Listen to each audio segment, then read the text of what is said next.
नमस्ते, welcome to back my channel. MSc third semester में हम हेटेरोसाइक्लिक केमिस्ट्री की स्टडी कर रहे थे। हेटेरोसाइक्लिक केमिस्ट्री में जो सिंथेसिस ऑफ हेटेरोसाइक्लिक कंपाउंड की हेटेरोसाइक्लिक कंपाउंड को किस तरीके से सिंथेसाइज किया जाता है, तो हम जो ऑक्साइरिन को सिंथेसिस कर चुके थे और एजाइरिडीन को सिंथेसिस भी कर चुके थे। फिर उसके बाद थायरीन को भी सिंथेसिस कर चुके थे, मतलब थायरीन का भी फॉर्मेशन कर चुके थे। जो थ्री रिंग हेटेरोसाइक्लिक कंपाउंड थे, तो उनका हम फॉर्मेशन लास्ट वीडियो में कर चुके थे। उसके बाद आता है synthesis of four member ring. जो फोर मेंबर रिंग को सिंथेसिस करना होता है कि फोर मेंबर रिंग का प्रिपरेशन कीजिए, जिसमें जो फोर मेंबर रिंग होती है उसमें एक तो नाम होता है ऑक्सीडेन, थाइटेंस और एजिटिडीन। मतलब ऑक्सीडेन की अगर हम बात करें, फोर मेंबर रिंग से ऑक्सीजन ग्रुप अटैक होता है। थाइटीन की अगर हम बात करें, चार मेंबर रिंग से, फोर मेंबर रिंग से सल्फर अटैच होता है, जिसको थाइटेन कहा जाता है। वहीं फोर मेंबर रिंग से जब नाइट्रोजन अटैच होता है, उसको एजिटिडीन कहा जाता है। ये सब जो नाम दिए गए ना, ये एच विडमैन साइंटिस्ट ने इसके नोमेनक्लेचर दिए थे। जो सबसे फर्स्ट लेक्चर है ना, उसमें देखिए कि इसका नोमेनक्लेचर किस तरीके से किया गया।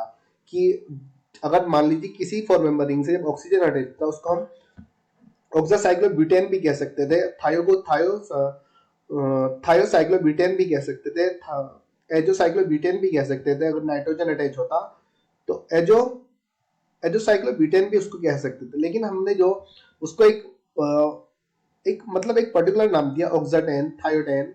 ऑक्सीजन अटैच तो ऑक्साटेन, सल्फर अटैच तो थायोटेन, नाइट्रोजन अटैच है तो एजिटिडीन नाम दिया।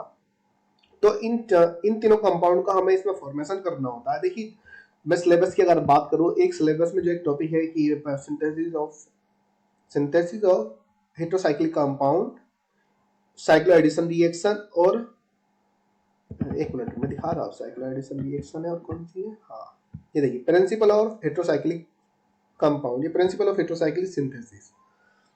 जो हेटेरोसाइक्लिक कंपाउंड को सिंथेसाइज करना है, जिसमें इन्वॉल्विंग साइक्लाइजेशन रिएक्शन इन्वॉल्व है और साइक्लो एडिशन रिएक्शन इन्वॉल्व है। साइक्लाइजेशन रिएक्शन द्वारा हेटेरोसाइक्लिक कंपाउंड को फॉर्म कीजिए और साइक्लो एडिशन रिएक्शन द्वारा हेटेरोसाइक्लिक कंपाउंड को फॉर्म कीजिए। अब जो फोर मेंबर रिंग जो है ना, मोस्टली हम जो फॉर्म करेंगे साइक्लाइजेशन रिएक्शन द्वारा फॉर्म करेंगे और साइक्लो एडिशन रिएक्शन द्वारा फॉर्म करेंगे। साइक्लाइजेशन के द्वारा किस तरीके से फॉर्म होती है, साइक्लो एडिशन रिएक्शन द्वारा फॉर्म होती है, वो मैं बता दूंगा। एक तो टॉपिक यहाँ से ये वाला, इसी टॉपिक में हमें ये वाला, सॉरी इस वाले जो ये टॉपिक जो है ना, ये वाला आंसर लिखना है जो अभी मैं पढ़ाऊंगा। और उसी में इसने दूसरे उसमें यहाँ पे कहा कि small ring heterocyclic synthesis of small ring heterocyclic compound. Small ring में इसमें फोर मेंबर रिंग जो बोला है, फोर मेंबर रिंग को हम जब फॉर्म करेंगे तो फोर मेंबर रिंग यहाँ पे ऑक्साटेन, थायरेटेन और एजिटिडीन भी इसमें आ गई। जो फॉर्मेशन हुआ इसमें आ चुका है ये भी। तो दो क्वेश्चन यहाँ पर आ गए कि अगर हमें स्मॉल रिंग हेटेरोसाइक्लिक कंपाउंड को फॉर्म करना है तब भी, या फोर मेंबर रिंग को हमें फॉर्म करना है तब पे करेंगे। और आता है कि principle of heterocyclic synthesis involving cyclisation reaction और साइक्लो एडिशन रिएक्शन, जिसमें साइक्लाइजेशन रिएक्शन इंक्लूड है और साइक्लो एडिशन रिएक्शन इंक्लूड है। तो तब भी हमें इसी तरीके से हेटेरोसाइक्लिक कंपाउंड का फॉर्म करना है। तो मैं दिखा देता हूँ किस तरीके से फॉर्म करना होता है। कहाँ है भाई, four member ring, preparation for member ring heterocyclic compound, preparation of four member ring heterocyclic compound की फोर मेंबर रिंग को फॉर्म कीजिए, जिसमें उसने कहा कि एजिटिडीन मतलब फोर मेंबर रिंग से जब नाइट्रोजन अटैच होती है उसको एजिटिडीन कहा जाता है। एजिटिडीन को फॉर्म कीजिए, ऑक्सीटीन को फॉर्म कीजिए, थाइटीन को फॉर्म कीजिए। फॉर्मेशन ऑफ एजिटिडीन, सबसे पहले हम एक लेते हैं फॉर्मेशन ऑफ एजिटिडीन या preparation the four member ring of heterocyclic compound azetidine, या आप कह सकते हैं cyclo addition reaction, sorry cyclisation reaction, intermolecular cyclisation reaction की form the heterocyclic compound by cyclisation reaction. Cyclisation reaction द्वारा हेटेरोसाइक्लिक कंपाउंड का formation हो रहा है। अब यहाँ पे इसमें CH2 Br। अब देखिए वन ब्रोमो के लीजिए या one प्रोपैन, one amino ब्रोमोप्रोपैन,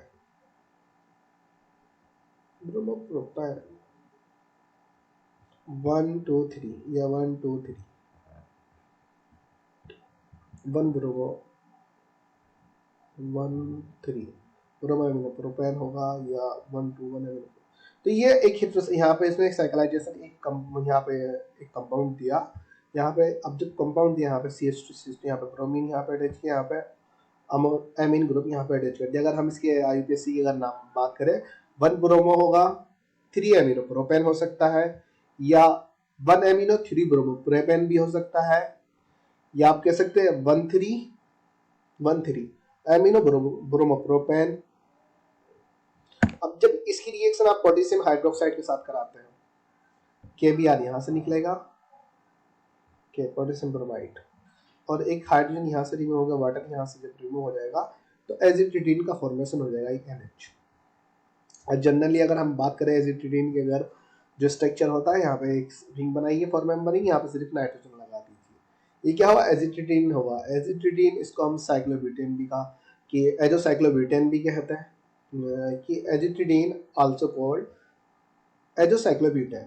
intermolecular cyclisation द्वारा फॉर्म होती है जब CH2CH2Br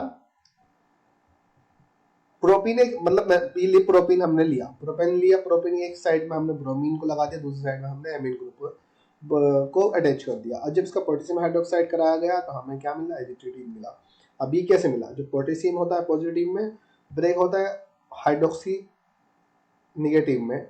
वहीं अगर हम बात करें जब एमीन ग्रुप यहाँ से एमीन ग्रुप NH जब हाइड्रोजन यहाँ से रिमूव होता था पॉजिटिव की फॉर्म में निकल जाता है, ब्रोमीन निगेटिव की फॉर्म में निकल जाएगा। निगेटिव की फॉर्म वाला है पॉजिटिव छोड़ेगा, जब पॉजिटिव की फॉर्म में निकलेगा यहाँ पे निगेटिव की फॉर्म, निगेटिव करेगा कार्बन पॉजिटिविटी को शो करेगा। जब पॉजिटिविटी को शो करता है तो नाइट्रोजन इसके साथ बॉन्ड बना लेता है। जो पॉजिटिव निगेटिव होते हैं ना, जब दोनों में निगेटिव पॉजिटिव चार्ज आ गया तो ये N जो होगा इस कार्बन के साथ बॉन्ड बना लेता है, जिसकी वजह से ये एजिटिडीन का फॉर्मेशन हो जाता है। यहाँ से क्या potassium hydroxide potassium bromide water remove हो जाता है by paratoluene sulphonamide. Sulphonamide paratoluene sulphonamide, sulphonamide SONH2 toluene parasulphonamide. Toluene parasulphonamide के साथ जिस टाइम रिएक्शन कराई जाती है वही सेम कंपाउंड हमें लिया जाता है। 1 ब्रोमो 3 क्लोरोप्रोपेन होता है या 1 क्लोरो 3 ब्रोमो प्रोपेन होता है। एक फर्स्ट ग्रुप से हमें ब्रोमीन जोड़ दीजिए, लास्ट से क्लोरीन जोड़ दीजिए, मतलब हेलोजन कंपाउंड जोड़ने हैं हम। हेलोजन जोड़ दीजिए, यहाँ पे एमीन जोड़ दीजिए। हमने यहाँ पे क्या जोड़ा, एमीन जोड़ दिया, एक साइड में एमीन जोड़ दिया, एक साइड में हेलोजन कंपाउंड जोड़ दिया। जब आपने एमीन ग्रुप जोड़ा जो प्रोपेन है, प्रोपेन से के साथ ब्रोमीन जोड़ दिया फर्स्ट में, लास्ट में एमीन, या फर्स्ट में एमीन जोड़ दिया, लास्ट में हेलोजन कंपाउंड जोड़ दिया। जो उसका जब बेस के साथ रिएक्ट कराने पर क्या बनता है, एजिटिडीन बना। लेकिन वो बात करें टालोइन पैरासल्फोनामाइड टालोइन की बात, टालोइन पैरासल्फोनामाइड की बात करें, जब पैरासल्फोनामाइड के साथ रिएक्ट कराई जाती है, अब ये CH3SONH2 SO2 Ha2NH, hydrogen chloride यहाँ से रिमूव होगा, हाइड्रोजन ब्रोमाइड भी यहाँ से रिमूव हो जाएगा। जब हाइड्रोजन क्लोराइड यहाँ से रिमूव हो जाएगा, हाइड्रोजन ब्रोमाइड भी यहाँ से रिमूव हो जाएगा। जो नाइट्रोजन होगा जो है ना NH2, ये दोनों हाइड्रोजन यहाँ से रिमूव हो गए। इन दोनों एक ब्रोमाइड के साथ हाइड्रोजन ब्रोमाइड फॉर्म कर लेगा, एक क्लोरीन के साथ रिएक्ट करके हाइड्रोजन क्लोराइड। ये नाइट्रोजन अब इन दोनों के साथ रिएक्ट कर देगा, इन CH2 के साथ, जिसकी वजह से कंपाउंड ये इतना ये बना, ये साइक्लिक फॉर्म में बना। लेकिन अब SA2 और एल्किल ग्रुप जो टालोइन है, जो सल्फर डाइऑक्साइड के साथ अटैच है ना, तो ये इतना वाला जो हिस्सा आ गया, ये वाला आ गया, इतना हिस्सा ही है SA2 टालोइन यहाँ पर आ गया। उसकी सोडियम एंड ब्यूटेनॉल के साथ रिएक्ट कराने पर SA2 RCH3 रिमूव हो जाता है यहाँ से सोडियम के साथ। तो हमारे पास एजाइटिडीन फॉर्म हो जाती है, या आप कह सकते हैं एजोसाइक्लोब्यूटेन। एजोसाइक्लोब्यूटेन को आप किस तरीके से बेस के साथ भी बना करा सकते हो, मतलब पोटेशियम हाइड्रोक्साइड सोडियम हाइड्रोक्साइड के साथ रिएक्ट कराने के बाद एजाइटिडीन का फॉर्मेशन होता है, या आप कह सकते हो टालोइन पैरासल्फोनामाइड टालोइन के साथ रिएक्ट कराने पर भी एजिटिडीन का फॉर्मेशन होता है। एजिटिडीन वही, ठीक है। केमिकल रिएक्शन की अगर हम बात करें, एजिटिडीन का अभी जो जो ये वाली रिएक्शन जो हमने कराई है ना, साइक्लाइजेशन रिएक्शन क्या है, ये साइक्लाइजेशन द्वारा फॉर्म हो रहा है ये, और जो इंटरमोलिकुलर साइक्लाइजेशन द्वारा एजिटिडीन का फॉर्मेशन हो रहा है। वहीं केमिकल रिएक्शन की बात करें, हाइड्रोपेरोक्साइड के साथ रिएक्ट कराने पे एजिटिडीन की जब हाइड्रोपेरोक्साइड के साथ रिएक्शन कराई जाती है तो जो एक हाइड्रोजन होता है इस NH के साथ बॉन्डेड हो जाता है। अब जब ये रिंग ओपन हो जाती है, फिर जैसे ही बॉन्डेड होता है तो ये रिंग ओपन हो जाती है, CH2 double bond CH CH2 NH2, एमिनोप्रोपीन मिल जाता है, यहाँ से वाटर, यहाँ पे वाटर बच जाता है। तो उसके बाद जब फिर अगेन इसकी हाइड्रोपेरोक्साइड के साथ रिएक्शन कराई जाती है H2O2, हाइड्रोपेरोक्साइड के साथ जैसे हम रिएक्ट कराते हैं, यहाँ से NH3 अमोनिया निकलता है। अब जब ऐसे NH3 अमोनिया निकलता है, ये वाला एक ऑक्सीजन जो होता है CHO एल्डिहाइड यहाँ फॉर्मेशन कर लेता है, यहाँ से एक हाइड्रोजन रिमूव हो गए, H2O वाटर को रिमूव कर लेता है, एल्डिहाइड का फॉर्मेशन कर लेता है। प्रोपीन प्रोपीन एल्डिहाइड, अमोनिया निकल गया, वाटर निकल गया, पेरोक्सी एसिड H2O2।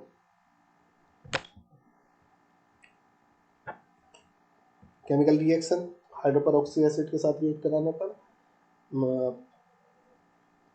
एमिनोप्रोपीन का फॉर्मेशन होता है। एमिनोप्रोपीन के बाद propene aldehyde, propene aldehyde, aldehyde, propene aldehyde, propenyl aldehyde.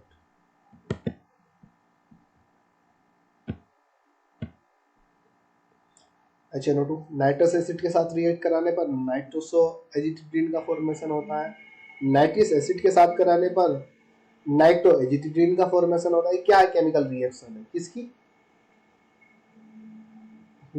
Foreign compound या आप कह सकते हो एजिटिडीन। एजिटिडीन का फॉर्मेशन किसके द्वारा किया जा रहा है,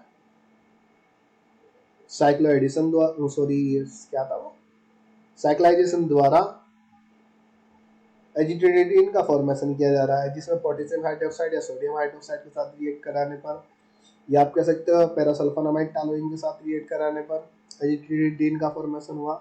केमिकल रिएक्शन की बात करें, एक हाइड्रोपेरोक्साइड के साथ रिएक्ट करा ली, दूसरी HNO नाइट्रस एसिड के साथ HNO3 के साथ, HNO2 के साथ नाइट्रोसो एजिटिडीन का फॉर्मेशन होगा। नाइट्रिक एसिड के साथ रिएक्ट कराने पर NO2, यहाँ से ये हाइड्रोजन जीना इस OH के साथ बॉन्ड बनाएंगे, वाटर रिमूव हो जाता है यहाँ से, और एक जो NO2 होता है इस नाइट्रोजन के साथ जाकर अटैच हो जाता है, जिसकी वजह से नाइट्रो एजिटिडीन का फॉर्मेशन हो जाता है। प्रिपरेशन ऑफ ऑक्सीडेंस, अब ऑक्सीडेंट को किस तरीके से फॉर्म किया जाता है, इसको भी हमें साइक्लाइजेशन रिएक्शन द्वारा फॉर्म करना होता है। साइक्लोएडिशन रिएक्शन में भी दिखा होगा, उसी के द्वारा आप एजिटिडीन को भी फॉर्म कर सकते हो, ऑक्सीडेंस को भी फॉर्म कर सकते हो। Okay, thank you. इसको हम ऑक्सीडेंस को हम नेक्स्ट में पढ़ते हैं, नेक्स्ट वीडियो में।